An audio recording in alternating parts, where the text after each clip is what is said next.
क्या ये ऑब्जर्वेशन करने से वो प्रॉब्लम सॉल्व हो जाती है?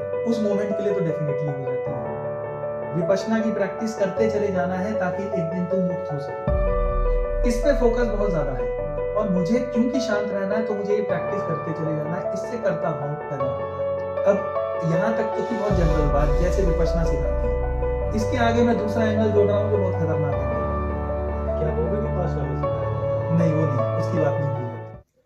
सर, जैसा आप बताते हैं अपने सेशंस में कि आप विपाशना भी गए हैं, आप काफ़ी नाम लेते हैं और जो विपाशना के गुरुजी हैं काफ़ी मानते हैं उनको। तो मैं ये समझना चाहूँगा विपाशना है क्या? विपश्यना एक मेडिटेशन टेक्निक है और वैसे टेक्निक बोलना उसको ठीक नहीं रहेगा, पर सिखाई तो टेक्निक की तरह ही जाती है। तो ऐसा हम समझें कि अध्यात्म जगत में ऑब्जर्वेशन नाम की चीज होती है जो बहुत सुंदर चीज होती है।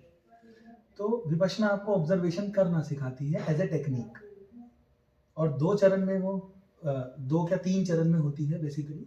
पहला चरण है ब्रेथ ऑब्जर्वेशन। ऑब्जर्वेशन का मतलब है केवल जानना, कुछ करना नहीं। ऑब्जर्वेशन का जो बेसिक अर्थ है वो है आप मौजूद हैं और आप जान रहे हैं। तो ब्रेथ ऑब्जर्वेशन में आप ब्रेथ के प्रति जागरूक हैं, यानी ब्रेथ आती है और ब्रेथ जाती है तो आप सिर्फ जानते हैं ब्रेथ आई और ब्रेथ गई। वहाँ विचारों का कोई रोल नहीं, इस जानने में विचारों का कोई रोल नहीं। विचार आ जाए बात अलग है, पर कोई रोल नहीं उसका। और पहला चरण ब्रेथ ऑब्जर्वेशन है, इसकी अपनी इंपॉर्टेंस है और विपश्यना उसको एक्सप्लेन भी करती है बहुत अच्छे से कि आप जो आपका ऑब्जेक्ट है, कॉन्सेंट्रेशन का जो ऑब्जेक्ट है, यहाँ हमारा ब्रेथ है, वो जितना छोटा होगा उसको जितने छोटे स्थान पे आप देखेंगे और जितनी देर तक लगातार देखेंगे उतना ही मन सूक्ष्म होता चला जाता है। तो ये प्रारंभिक स्टेप है ब्रेथ ऑब्जर्वेशन, जिसमें हम देखते हैं कि ये ब्रेथ ऑब्जर्वेशन से क्या होता है, मन सूक्ष्म होता चला जाता है और कम से कम इतने हिस्से में आपको सेंसेशंस महसूस होने लगती है बॉडी के अंदर। सेंसेशन बॉडी में चौबीसों घंटे होती रहती हैं, बट आपको वो जनरली महसूस नहीं होती, किसी किसी मौकों पे महसूस होती है। विपश्यना जब ये आपको 2 से 3 दिन तक ब्रेथ ऑब्जर्व कराता है इतने हिस्से के अंदर, तो आपका मन इतना सूक्ष्म होने लगता है कि आपको कम से कम इतने हिस्से में कोई ना कोई सेंसेशन महसूस होने लगे। फिर दूसरा चरण आता है विपश्यना का। दूसरे चरण में हम अपनी बॉडी की सेंसेशंस को महसूस करते हैं शरीर के हर अंग में, मतलब सर से लेके पांव तक हर अंग में हम एक तरीके से चक्कर लगाते हैं या ट्रैवर्स करते हैं बॉडी को और जानते हैं कि इस अंग में कौन सी संवेदना या कौन सी सेंसेशन इस मोमेंट पे हो रही है। तो वो हम करते हैं। तो अपनी बॉडी की सेंसेशंस को न्यूट्रल होके देखना, यानी सिर्फ ऑब्जर्वेशन से देखना, उसका मूल्यांकन नहीं करना कि वो अच्छी है या बुरी है या उसका कैसी है। बस आप जान रहे हैं कि इस मोमेंट पे ये हो रहा है आपके साथ, दैट्स ऑल। आप उसको सिर्फ महसूस कर रहे हैं, जान रहे हैं। ये दूसरा चरण है।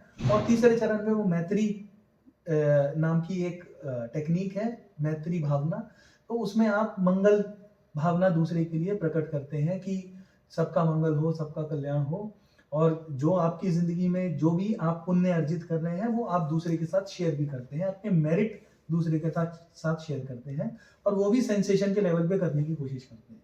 मतलब जो भी शरीर में आपके सेंसेशंस हो रही हैं उसको विचारों के साथ कंबाइन करके आप पुण्य वितरण करते हैं, यानी मेरिट्स अपने दुनिया के साथ शेयर करते हैं, दूसरे की मंगल होने की कामना रखते हैं। ये उसका तीसरा चरण है। तो अपने आप में बहुत सुंदर टेक्निक है, मैं तो ऐसा ही कहूँगा। मुझे लगता है पर्सनली कि दुनिया में one of the best techniques for sure Vipassana है। सर, जैसा आपने बताया कि ब्रेथ ऑब्जर्वेशन करनी है या अपनी सेंसेशन को ऑब्जर्व करना है, तो रियल लाइफ में ऑब्जर्वेशन का क्या रोल है? मतलब अब जैसे हम दैनिक कार्य जो भी हम कर रहे हैं तो उसमें ऑब्जर्वेशन कैसे काम करती है, कैसे हेल्पफुल होती है हमारे लिए? थोड़ा सा लंबा होगा शायद ये आंसर, तो हमको तो पहले प्रक्रिया समझनी पड़ेगी कि काम कैसे करती है। जैसे ये बॉडी सेंसेशन, अच्छा ये बॉडी सेंसेशन ऑब्जर्व करके क्या मिलेगा या हम क्यों कर रहे हैं, क्या रीजन है, तो उसको हम पहले थोड़ा सा समझें कि ये आपने कहा ना दिनचर्या में हमारे कैसे ऑब्जर्वेशन हेल्पफुल है। तो थोड़ी देर पहले हमने क्या कहा था कि विचारों से हमारा जीवन चल रहा है और हम हर चीज की एक लेबलिंग करते हैं, ठीक है। कोई भी चीज, जैसे दिखने की कोई चीज है या खाने की कोई चीज है या कोई स्मेल है किसी तरीके की या कोई आवाज है, कोई शब्द है, ठीक है, हम हर चीज की एक अच्छे और बुरे की लेबलिंग करते हैं, बात ठीक है कि नहीं? एक उदाहरण के तौर पे, जी, एक उदाहरण दे हाँ, सकते हैं। एग्जाम्पल अगर मैं शेयर करूं तो जब कोई आपसे कहता है यार बड़े स्मार्ट लग रहे हो, तो ये वर्ड स्मार्ट के साथ आप क्या करते हैं? आप कहते हैं यार ये तो मेरी तारीफ हो रही है, मुझे बहुत अच्छा लगता है जब मेरी तारीफ होती है, ठीक? और ऐसे ही कोई कहता है अरे यार ये क्या तुम ये दाढ़ी वाड़ी बड़ी हुई है, ये क्या झबरे से बाल हैं, कैसे तुम टेढ़े मेढ़े होके बन के आ जाते हो, ठीक है? तुम्हें कोई कपड़े पहनने का या उसका सलीका नहीं है क्या? ऐसा अगर कोई बोल दे तो आप क्या कहेंगे?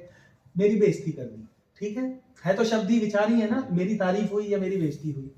और उस तारीफ को आपने अच्छे से जोड़ दिया, आपने कहा मेरी तारीफ होती है तो मुझे खुशी होती है, मुझे अच्छा लगता है, आई फील गुड, है ना? और दूसरा आप कहते हैं कि मेरी बेइज्जती होती है, यानी कोई मुझे अपशब्द बोलता है, कोई ऐसे शब्द यूज करता है तो मुझे बुरा लगता है। तो बेसिकली इन थॉट्स के साथ क्या होता है, जब हम लेबलिंग करते हैं, और हर चीज की लेबलिंग हम कर ही रहे हैं, आप देख रहे होंगे, ऐसे ही ये हुआ शब्द के लिए, अच्छे शब्द सुने या बुरे शब्द सुने, तारीफ के सुने या बेइज्जती के सुने। ऐसे ही मान लीजिए आप खाने की कोई चीज खाते हैं, तो जब वो जबान पे रखते हैं तो कहते हैं यार ये तो बहुत स्वाद है, ये तो बहुत अच्छी है, या कहते हैं अरे ये तो बिल्कुल गई गुजरी है, इसमें तो स्वाद ही नहीं है। तो अच्छे बुरे की लेबलिंग सब जगह हो रही है ना। ऐसे ही किसी आकृति को देखते हैं, किसी इमेज को देखते हैं तो कहते हैं ये तो बहुत सुंदर है दिखने में, या कहते हैं बहुत असुंदर है। तो सर वो तो दिखने में जो सुंदर वो तो लग ही रही है सुंदर, जैसे खाने में कोई चीज़ हमें पसंद है तो उसमें लेबलिंग कहाँ है? वो तो है टेस्टी है तो है। अच्छा ठीक है, वो टेस्टी सिर्फ आपके लिए है या दुनिया के लिए है? नहीं, ये किसी सबके के लिए है, लिए भी टेस्टी नहीं भी हो सकती है। किसी के लिए नहीं हो सकती, तो क्या वो यूनिवर्सल लेबलिंग है? नहीं, यूनिवर्सल तो नहीं कह तो फिर सकते। ये सवाल तो उठाता नहीं कोई। वो जो नॉर्मली कोई आप किसी चीज को देखते हैं और देख के कहते हैं यार ये तो बहुत सुंदर है, आपको सुंदर लग रही है, मना नहीं किया जा रहा है, तो पर्सनल ओपिनियन कह सकते हैं इसे। हाँ, मेरा व्यू है, ये मुझे पर्सनली अच्छी लग रही है, इसमें कोई तकलीफ नहीं है। पर जब तकलीफ तो इसमें भी है जिसको हम बाद में देखेंगे, ठीक है, तकलीफ इसमें भी है, पर हम जनरली वहां तक नहीं रहते। हम तो कहते हैं कि क्योंकि मुझे अच्छी लग रही है तो ये अच्छी है ही, और हम ये ऐसा ज्यूम करते हैं कि ये सारी दुनिया को भी अच्छी लग रही होगी। ऐसा नहीं होता। तो हमको पहली बात ये समझनी पड़ेगी, ये जो लेबलिंग होती है अच्छे बुरे की, ये हर व्यक्ति की अपनी पर्सनल लेबलिंग है। और होता क्या है, इस लेबलिंग के साथ एक सेंसेशन जुड़ जाती है जिसको हम क्रिएटेड सेंसेशन बोल सकते हैं, नेचुरल सेंसेशन नहीं है। मैं एक उदाहरण भी समझा दूं नेचुरल और क्रिएटेड सेंसेशन का। नेचुरल, मान लीजिए आपने सुबह नाश्ता किया है 8 साढ़े 8 बजे, ठीक है, और आपने 2 बजे तक कुछ नहीं खाया, नाश्ता आपने हल्का ही किया था, कोई बहुत भारी नाश्ता नहीं था। 2 बजे के आसपास आपको कुछ ना कुछ सेंसेशन बॉडी में होने लगेगी और आपके अंदर कुछ विचार उठेंगे जो कहते हैं मुझे भूख लगी है। तो ये नेचुरल सेंसेशन है, मतलब आपका पेट खाली हो गया, और फिर एक तरीका है बॉडी का बताने के लिए कि हाँ भाई अब भूख लगी है, या ये शरीर जो है वो खाना मांग रहा है। इसको हम नेचुरल सेंसेशन बोल रहे हैं, ठीक है। ये आप क्रिएट नहीं करते, या आप क्रिएट कर भी नहीं सकते, तो ये अपने आप हो रही है। वो जो सेंसेशन होती है वो कुछ केमिकल रिलीज होने की वजह से होती है, और वो जो केमिकल रिलीज होते हैं वो लेबलिंग के बाद होते हैं, अच्छे और बुरे की लेबलिंग, या जो भी लेबलिंग आप जिस चीज की कर रहे हैं, इसलिए हम उसको क्रिएटेड सेंसेशन बोल रहे हैं। आई बात समझ में? तो हर चीज दुनिया में जो कुछ भी हो रही है, आप उसको अच्छे और बुरे के साथ जोड़ते हैं, एक लेबल करते हैं, और फिर आपको कुछ सेंसेशन होने लगती है बेस्ड ऑन योर लेबलिंग, जो भी आपने लेबलिंग की है। यही सेंसेशन पहली बार होती है तो इसकी इंटेंसिटी कोई खास नहीं होती, पर जब आप उस चीज को बार बार भोगते चले जाते हैं, या यूज रीयूज एक बार, 2 बार, 3 बार, जैसे मैं बार बार क्योंकि मैं मीठा खाने का शौकीन रहा हूं, या आप कह लीजिए लत रही है एक तरीके की, तो मैं वो उदाहरण देना ज्यादा पसंद करता हूं। तो आप ये कहिए कि पहली बार आपने रसमलाई खाई थी, तो आपको टेस्ट बड को अपील की थी, तो आपने उसकी लेबलिंग की यार ये तो बहुत अच्छी है, तो बेसिकली आपको एक माइल्ड सेंसेशन होने लगी थी, एक क्रिएटेड सेंसेशन, जो कुछ केमिकल रिलीज हो रहे थे। पर यही आपने फिर विचार आया कि यार बहुत अच्छी है, मुझे तो एक और खानी है, तो आपने और खाया, तो आपकी वो सेंसेशन धीरे धीरे उससे बढ़ने लगती है। आप जितनी बार उसका प्रयोग करते हैं, ठीक है, अब ऐसा तो नहीं कि आप वो 5 दिन लगातार रसमलाई खाते रहे, ऐसा तो नहीं होता। उस दिन आपने मान लीजिए 4 5 6 पीस खाए, तो एक कुछ हद तक आपको कुछ सेंसेशंस हुई, तो आपका एक बहुत माइल्ड सा अटैचमेंट उस चीज से होने लगा, ये मुझे बहुत पसंद है।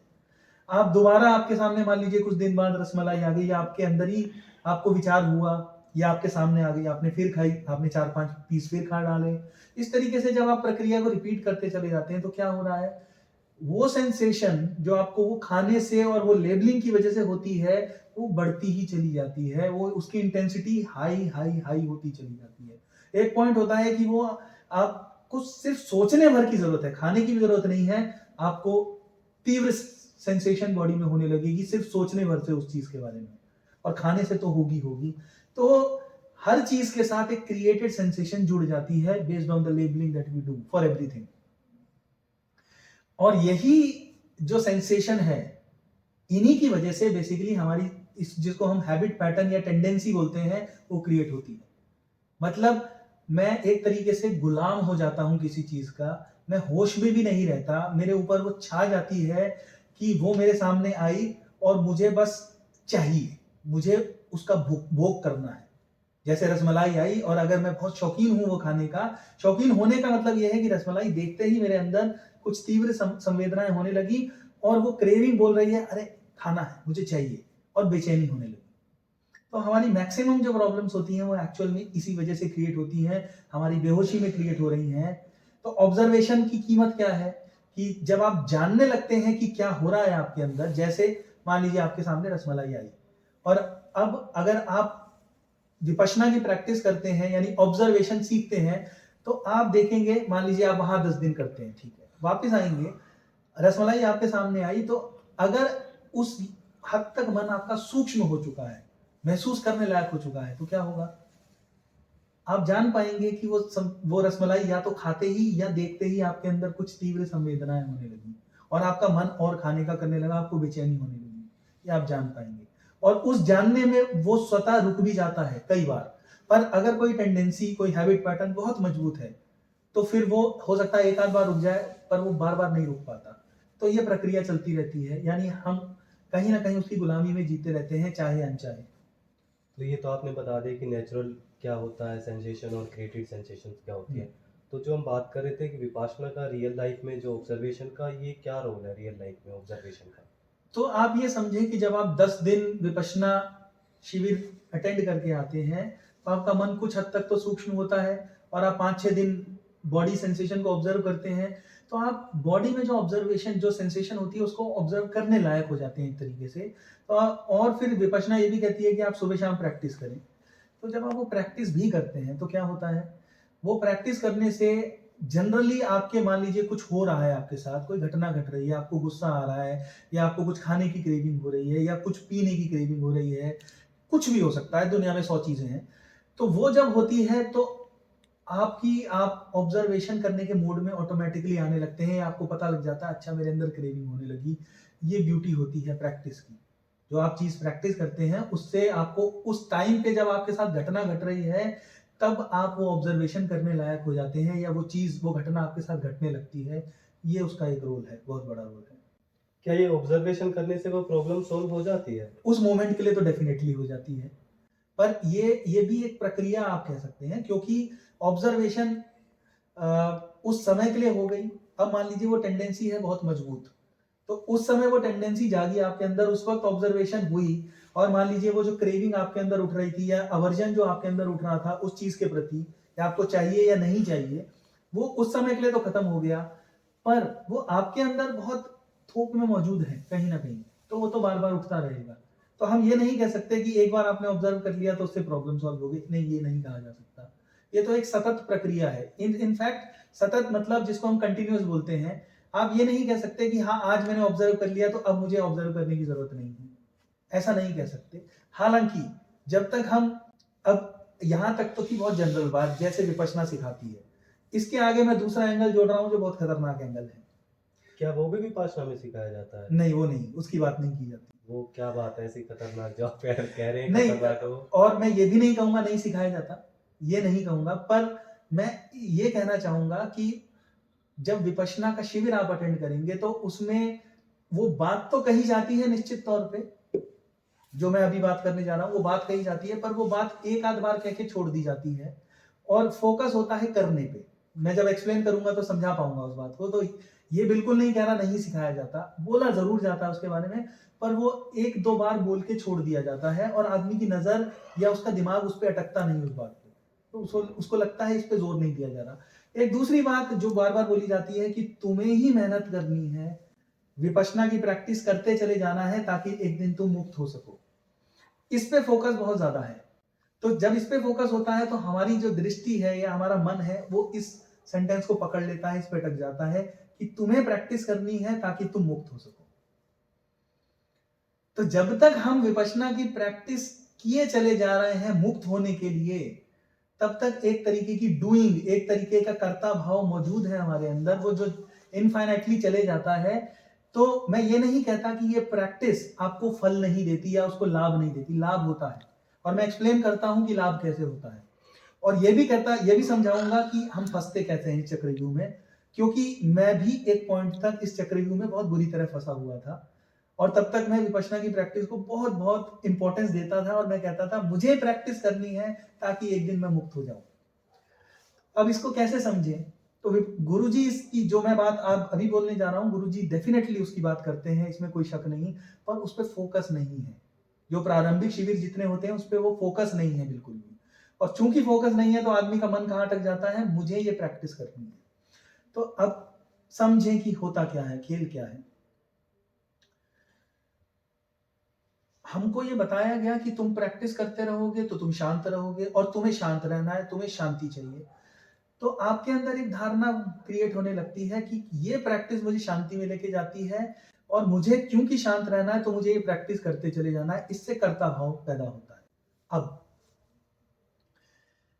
जब आप कर्ता भाव के साथ प्रैक्टिस करने जाते हैं, लेट्स से आप 10 दिन के शिविर में गए, विपश्यना शिविर में गए, आप चले गए, बीच बीच में ऐसे क्षण आते हैं, कभी कभार घंटे भी आते हैं, ठीक है, कभी कभार कुछ मिनट होते हैं, कभी कभार घंटे होते हैं, कभी कभार क्षण होते हैं, जहां स्वतः ऑब्जर्वेशन होती है, कोशिश नहीं होती ऑब्जर्वेशन की। मेरी बात समझ में आ रही है जी। तो ये जो नेचुरल ऑब्जर्वेशन जिसको बोलते हैं, जहां कोई कोशिश जारी नहीं है, विपश्यना एक्चुअल में उसी की बात कर रही होती है हमेशा। पर क्योंकि हमें भ्रम होता है कि मुझे ऑब्जर्व करना है, तो हम कोशिश कर रहे होते हैं ऑब्जर्वेशन करने की। बीच बीच में ऐसे क्षण आते हैं, ये कोशिश अपने आप छूट जाती है और नेचुरल ऑब्जर्वेशन होने लगती है। तो वो जो नेचुरल ऑब्जर्वेशन के क्षण होते हैं, चाहे वो ब्रेथ ऑब्जर्वेशन हो, चाहे वो बॉडी सेंसेशन की ऑब्जर्वेशन हो, वो नेचुरल जब हो रही होती है तब अपने आप उसका लाभ होता है, बिना कुछ चाहे होता है।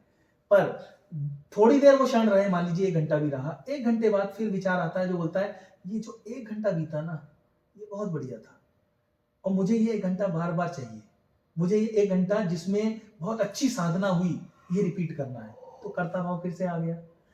तो होता क्या है कि बीच बीच में आपको ये कर्ता भाव से मुक्त क्षण, कर्ता भाव से मुक्त क्षण मतलब जो ऑब्जर्वेशन जिसको हम बोलते हैं नेचुरल, जहां कोई करने वाला नहीं होता, सिर्फ मौजूदगी होती है, कोई कोशिश नहीं होती, कोई एफर्ट नहीं होता, मेयर नेचुरल ऑब्जर्वेशन जिसको बोलते हैं, ये होती है बीच बीच में। पर फिर विचार आते हैं और एहसास कराते हैं कि नहीं, तुम्हें मुक्त होना है, तुम्हें ऑब्जर्व करना है। तो वो टेक ओवर करने से क्या होता है, कर्ता भाव फिर सघन होता है और नेचुरल ऑब्जर्वेशन छूट जाती है। तो आप ऐसा समझ सकते हैं कि जब तक ये कर्ता भाव मौजूद रहता है एक आदमी के अंदर, मुझे करना है, ये प्रैक्टिस मुझे मुक्त कराएगी एक दिन, जब तक ये भाव बना रहता है, तो विपश्यना की प्रैक्टिस कभी होती है अच्छे से, यानी जो नेचुरल ऑब्जर्वेशन, और कभी नहीं होती, और इस लूप में आदमी फंसा रहता है। और ये इनफाइनाइट लूप है। कुछ कुछ लोगों का तो 25-30 साल और पूरी जिंदगी भी चल सकता है, तो बहुत बड़ी बात है। तो इसलिए एक ऐसे बिंदु तक आना जरूरी है जहां ये समझ में आ जाए कि मेरे करने के लिए तो कुछ है ही नहीं। ऑब्जर्वेशन नेचुरली होती है या नहीं होती, जब होती है बहुत बढ़िया, जब नहीं होती बहुत बढ़िया। जिस दिन ये बात आदमी को समझ में आती है, अब विपश्यना होती है, करने वाला कोई नहीं।